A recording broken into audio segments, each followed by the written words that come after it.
Hace unas semanas hicimos un video sobre la crisis que azotó a la industria del cómic en los años 90. Si no lo han visto, se los dejo acá en una etiqueta. En este video también tuvimos el tema de la creación de Image Comics y cómo provocaron una revolución en la industria por esos años. Pero hay muchas más editoriales de cómics que de alguna u otra manera pudieron sobrevivir a la predominante presencia de Marvel y DC en el mercado. Y solo para que vean y tengan una idea, tan solo en 2022, más de la mitad del mercado de los cómics pertenecía a Marvel y DC, Marvel con un 34% y DC con un 27%. Mientras el resto se reparte entre diversas editoriales más pequeñas como Dark Horse, Image e IDW, entre muchas otras más. Así que el día de hoy les presento la competencia de los grandes, pequeñas editoriales de cómics. Y para comenzar, en los años 30 y 40 las historietas estaban repletas de personajes super patrióticos, porque las personas necesitaban mantener la cabeza en alto mientras cierto pintor austriaco sumergía a la mitad de Europa en el terror.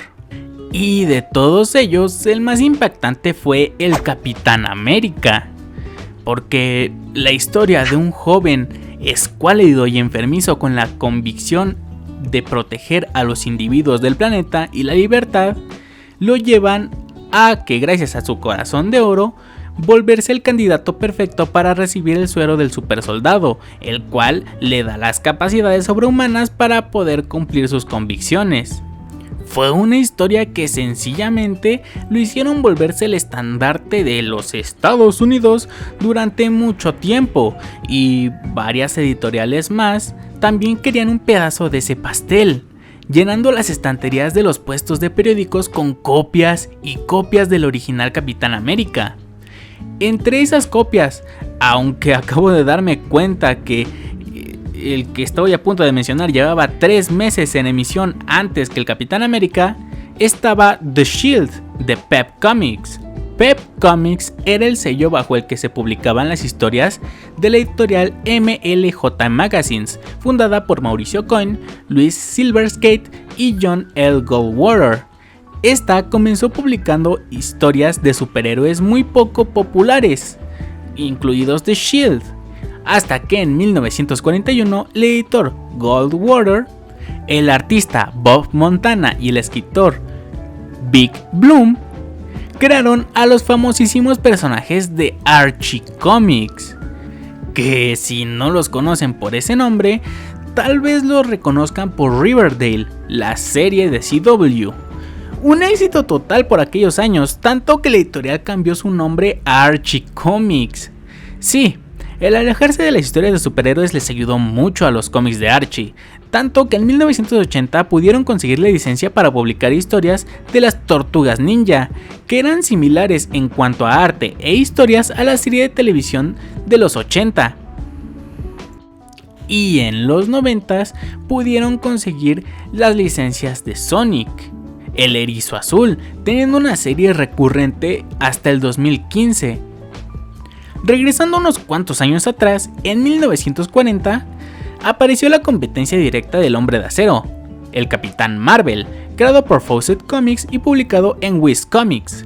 Shazam era la historia de un niño cuya inocencia le volvieron el ser digno de la sabiduría de Salomón, la fuerza de Hércules, la resistencia de Atlas, el poder de Zeus, el valor de Aquiles y la velocidad de Mercurio.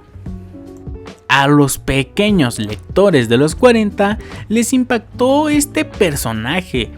Era como Superman, pero era un niño, lo que lo volvió un éxito total, tanto que fue el primer superhéroe en tener su propia película. A quienes no les gustó tanto este gran nivel de popularidad que se estaba llevando el Capitán Marvel, fue a DC Comics, que comenzó una serie de demandas por plagio contra Superman. Y aunque el personaje no fuera un plagio como tal del Hombre del Mañana, Fawcett llegaría a un acuerdo con DC fuera del tribunal y años después sería absorbido por el Gigante Azul. Por un tiempo, Fawcett no podría publicar historias de personajes relacionados a Shazam y demás, así que le cederían ciertos personajes a la editorial Charlton Comics. Charlton Comics fue fundada en 1940 por Ed Levi y John Stanganello.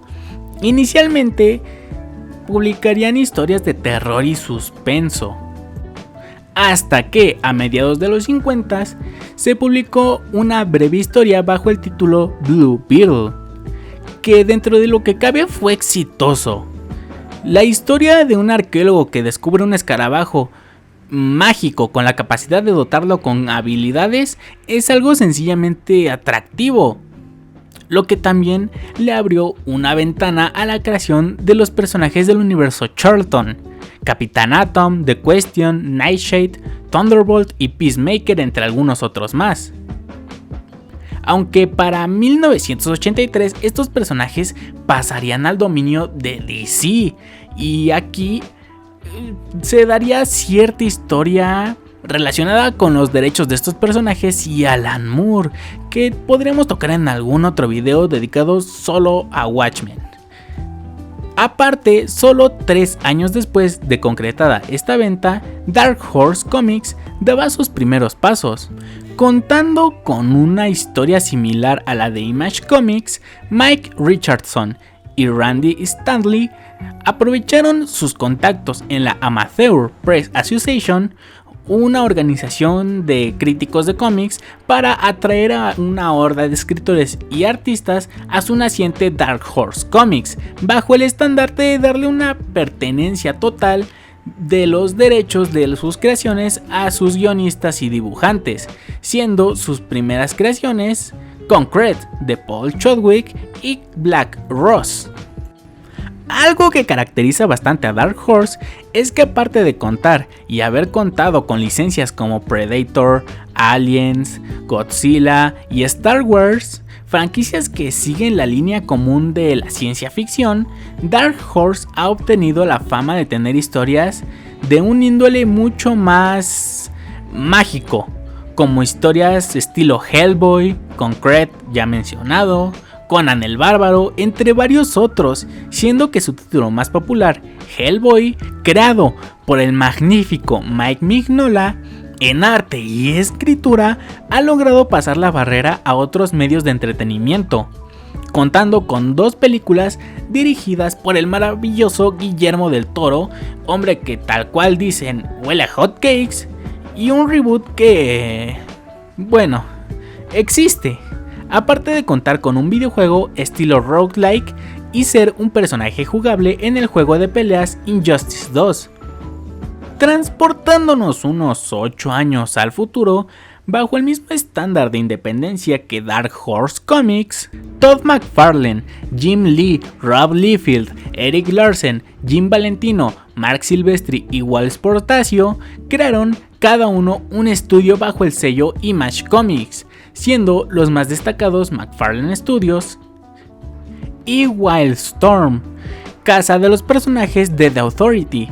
Aunque, como ya dije, Image Comics es una de las más grandes competidoras para Marvel y DC, e incluso lo superó en número de ventas en los 90s con sus ideas y conceptos bastante originales, la polémica no los dejaría atrás. En el 96, Rob Liefeld fue expulsado de Image Comics y demandado por sus compañeros por supuestamente cubrir sus deudas personales con los fondos de la empresa, copiar dibujos de sus colegas y utilizar los medios de la editorial para promocionar proyectos que publicaría en su propia editorial. Aparte, 3 años después, en 1999, Jim Lee dejaría Image Comics y vendería su estudio Wildstorm, junto con todos sus personajes, a... adivinen bien, así es, a DC. Independientemente a eso, la calidad de Image Comics, la calidad que Image ha expresado en cada una de sus obras, le valen el reconocimiento que tienen, el cual se terminó por consolidar al integrar a Robert Kirkman a sus filas. Y como ya sabrán, entre sus historias más reconocidas están Spawn, Savage Dragon, The Walking Dead, Invincible, Jupiter's Legacy y Kick-Ass. Bajamos un tanto la calidad de historias con el siguiente editorial. Dynamite Studios, fundada en 2004 por Nick Barrucci, comenzando con publicaciones del cómic The Army of Darkness y posteriormente Red Sonja, el cual vendió en sus primeros números casi un total de 340,000 copias, lo que le valió el establecerse como una editorial más.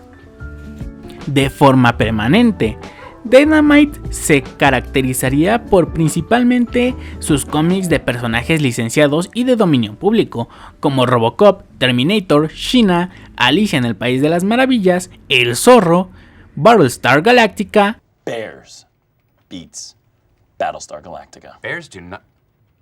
What is going on? Y en 2007 adquirió los derechos de publicación de The Boys, serie que se publicaba antes por Wildstorm, ya adquirida por DC, pero fue cancelada por obvias razones y pasaron sus derechos a Dynamite Studios, recuperando mucha más audiencia y popularidad en los últimos años por la reciente serie de los personajes de The Boys, que es mucho mejor que el cómic original, déjenme decirles. Tal vez este no sea tan reconocido, pero igual vale la pena. Boom Studios fue creado en 2005 por Ross Ritchie y Andrew Cosby, dos productores de Hollywood que ayudaban como asesores para decidir a qué personaje de las historietas adaptarían a la pantalla grande, abriendo con una antología de terror llamada Zombie Tales, para después crear Cthulhu Tales, una serie que intentaba adaptar algunas historias de H.P. Lovecraft al formato novela gráfica. 2 años después conseguirían la licencia de Warhammer 40,000, publicando Damnation Crusade, y a partir de allí su contenido sería predominantemente cómics de licencias, desde películas de Universal, del show de los Muppets, hasta cómics de Los Increíbles.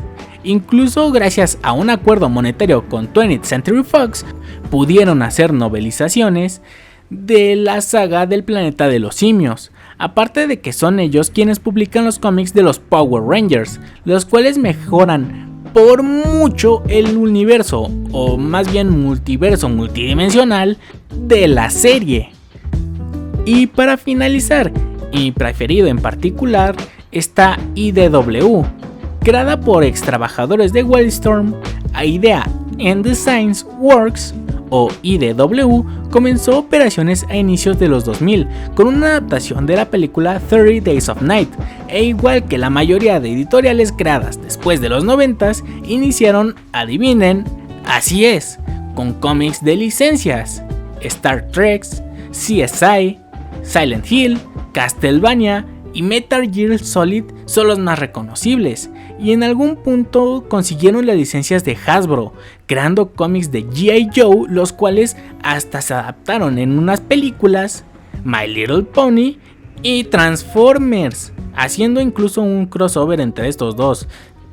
Es bastante bueno, aunque no lo crean.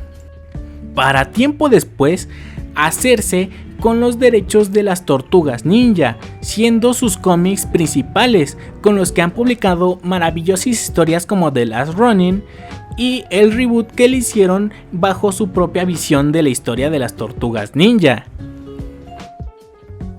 Sí, esta serie de videos parece una saga, empezando con la decadencia de los 90s y pasando por esta spin-off. Y tal vez lo podríamos terminar con una tercera entrega en la que hablemos de la historia de Marvel DC, sus disputas entre ambos, sus uniones entre ellos dos también, y cómo está la situación ahorita exclusivamente en los cómics, excluyendo las películas. Esto lo dejo a decisión de ustedes. Denle apoyo al video y suscríbanse si quieren saber de esto. Pero sin más que decir, yo fui el host para la Comicueva, y conmigo será hasta la próxima. Chao. ¡Ey! No te vayas todavía. Si te gusta el video, dale like, comparte y suscríbete para que así me ayudes a llegar a mi meta de los 1000 suscriptores. Eso me ayudaría muchísimo. Y si te gusta el video, en pantalla te estarán apareciendo otros videos con temas similares. Ahora sí, me voy.